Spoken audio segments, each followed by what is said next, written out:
নমস্কার, আমি দেবরাজ মণ্ডল। ফের আজ একটা ভিডিও বানাতে বাধ্য হলাম।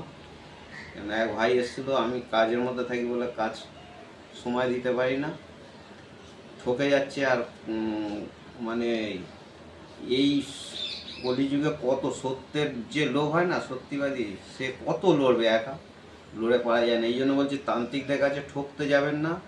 ভালো ভালো এখনও ভালো ভালো লোক আছে, তাদের কাছে যাবেন। যারা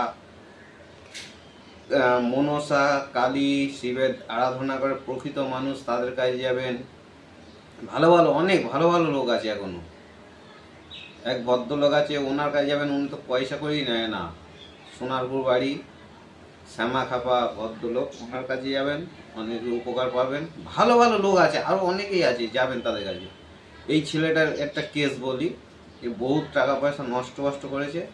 একজনের কাছে গেছে, সে কাজ করেনি, চালান বাল চাল কি করেছে, শুধু গল্প মেরে টাকাই নিয়েছে। এরা শুধু টাকা নিতে, এদের গুরুগুলোকেও দেখায় দেখি কি শিক্ষা দিয়েছে শিষ্যগুলো, শুধু লুটে পুটে খাওয়ার জন্য না, কোনো বিদ্যা শিখিয়েছে না। ওই শুধু বলে এই গরু দাও, ছাগল দাও, এই দাও, আমি চালান করবো, বালচাল করবো, টাকাগুলো নিয়ে খেয়ে নিচ্ছে। কাজের কাজ কিছু হচ্ছে না। এখন ফের অভিযোগ ধরেছে যে 16,000 17,000 টাকা মতন দাও, আমার শিষ্য কি কাজ করবে। আর গুরু তুই বাল কিছু করতে পারলি না, শিষ্য কি করবে?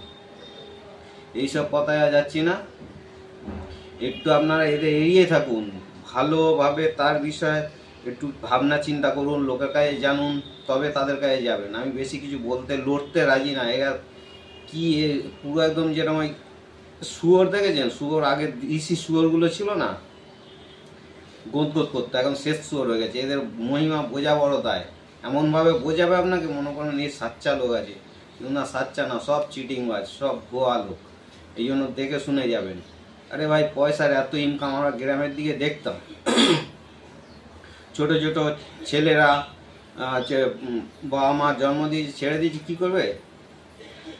1 কেজি হচ্ছে মদনের প্যাকেট দিয়ে দুটো ঝুড়ি বেঁধে বাঁকে ঝুড়ি দিল, তুই গ্রামে চলে যা। তারা তো খেয়ে মেখে বেঁচে ছিল বা থাকছে সম্মানের সহিত। রে ভাই, তোরাও কর্ম করে খা, কেন লোকের এইভাবে খাঁদিয়ে টাকা পয়সা নিচ্ছিস?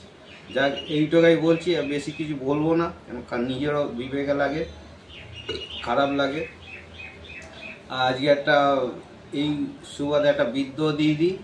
আমার এর আগের ভিডিওগুলো দেখেছেন, ওটা থালা পড়াটা দিচ্ছি। আর প্রসেসটা পুরো ওই 2-4টে সর্ষে দেবেন, আর ইঁদুর মাটি জোগাড় করবেন, একটু বড় বড় দেখে ঢিল মতো ইঁদুর মাটি নিয়ে মন্ত্রপুত্র, থালা তো মন্ত্র পড়ি যেভাবে আমরা করেছি দেখেছেন, ওইভাবে হাত গুলি মন্ত্র 3বার পরে বা 7বার পরে ফুঁক দিয়ে, আর এইবার যেই থালাটা ধরিয়ে দেবেন, চেলে দেবেন, থালা ধরে যাবে, কি চমৎকারই দেখবেন।